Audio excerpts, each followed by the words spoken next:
తమ్ముడా బీరయ్య పాలవాడి పట్నం పోతున్నావు తమ్ముడా, మానవాల పట్నం మందం కొట్టుకుపోతున్నావు తమ్ముడా బీరయ్య. నీకు అవసరం వారి ఇళ్ళకి పోయి ఒడిశాల వేపించి 7 ఉక్కు గుళ్ళు వేపియాల తమ్ముడా. ఇగో 7 ఉక్కు గుళ్ళు అంటే ఒడిశాల ఎత్తున్నా తమ్ముడా బీరయ్య. ఈ ఒడిశాల అంటారు దీని. ఈ ఒడిశాల దేవతల కాలంలో పుట్టింది. ఎప్పుడు బీరయ్య దేవుడు ఏనాడు మానేమ పట్నం కొట్టుకపోయిందో మందని అప్పుడు అక్కమంకాల అవసరం వారి ఇళ్ళకి కూడా పోయి 7 ఉక్కు గుండు వేపించిందట. 7 పుట్ల ఒక్కొక్క ఉక్కు గుండులో 7 పుట్ల అగ్గివేరి నింపి ఉక్కు గుండు వేపించిందట. అప్పటి నుంచి మా కుర్మ వాళ్ళు ఎప్పుడన్నా మన్యం దేశం కొట్టుకపోతే ఈ ఒడిశాలలో ఇట్లా వేసుకొని ముల్లె సిక్కం అంటుండ్రు. ముల్లె సిక్కం కట్టుకొని ముల్లె సిక్క మేమే కట్టుకుంటుంటాము, సది సిక్క మేమే కట్టుకుంటాము. ఇది ఒడిశాల. ఇవి మోతుకు పుల్లలు 18 పుల్లలు పెట్టి ఒడిశాలని చేస్తున్నా. ఈ ఒడిశాలని ఒడిశాల వేయత్తది, గోతం వేయత్తది, సిక్కం వేయత్తది అన్నీ వేసి చిన్నప్పుడే నేర్చుకున్నా.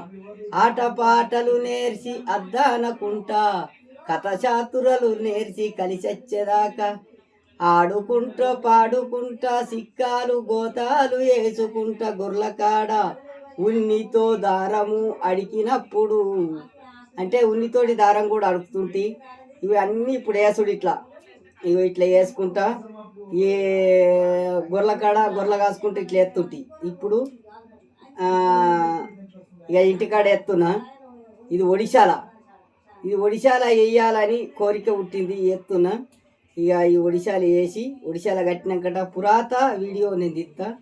పురాత వీడియో కట్టి రైతుతోటి గుండు వేసి రైతు తింపి కొట్టినప్పుడు కూడా అది కూడా నేను తీసి చూపిస్తా. 18 పుల్లలతోటి ఒడిశాలు ఎత్తున్నా. బాగా వస్తుందా చూడుండ్రి మంచిగా. ఇది మళ్ళీ పాక గుంజాల. పాక అంటారు దీన్ని. పాక గుంజి అక్కడిక్కడ షేర్లు కడితే ఒడిశాలు అవుతుంది. ఇంకా పాక గుంజలే, అల్లుడు అయిపోయింది, ఏసుడు అయిపోయింది. ఇంకొక సుట్టేసి పాక గుంజాల. అందుకోసమే బ్రాయ్ పేరెంట్స్ మంచిగా వచ్చిందా రాలేదా కామెంట్లో చెప్పుర్రి. కుర్మూలకు ఎందుకంటే ఇది నీ తుపాకు గుండు కూడా అవసరం ఉండదు, తుపాకు కూడా అవసరం ఉండదు. ఒక్క గుండు ఒడిశాలలో పెట్టి తింపి కొడితే ఏడ తలిగిన కానీ గుయ్యమని సౌండ్ వస్తుంది. రైతు పెట్టి కొడితే అవి అసుంటి ఒడిశాల తుపాకుతో సమానం ఒడిశాల అంటే తెలుసా. బాయ్ ఫ్రెండ్స్, లైక్ చేయరి, షేర్ చేయరి. నా యూట్యూబ్ ఛానల్ వచ్చి నమస్తే అన్నలు అని లింగయ్య అని ఉంటుంది.